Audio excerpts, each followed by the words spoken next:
Hello friends, આજે આપણે બનાવીશું ઉનાળામાં જમવામાં સ્વાદ વધારે એવી ટેસ્ટી અને ખાટી મીઠી ઝટપટ બની જાય તેવી કાચી કેરીની લસણવાળી ચટણી બનાવીશું.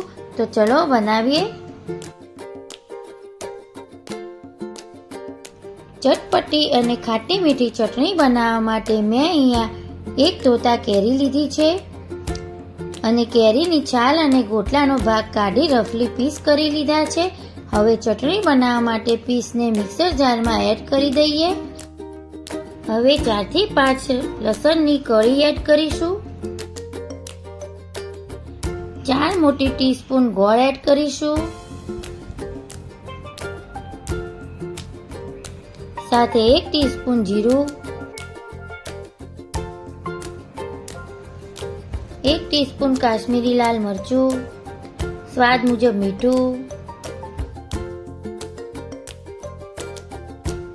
2 ટીસ્પૂન પાણી એડ કરીશું.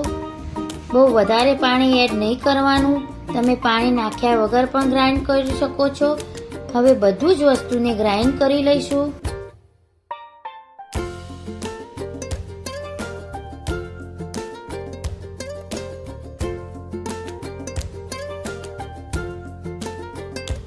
તો બધી જ વસ્તુ ગ્રાઇન્ડ થઈને આ રીતની સ્મૂથ પેસ્ટ તૈયાર થઈ ગઈ છે.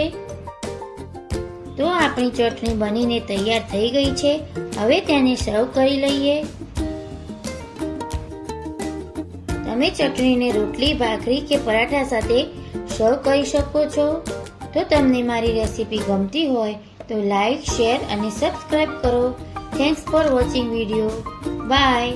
આવજો. જય શ્રી કૃષ્ણ.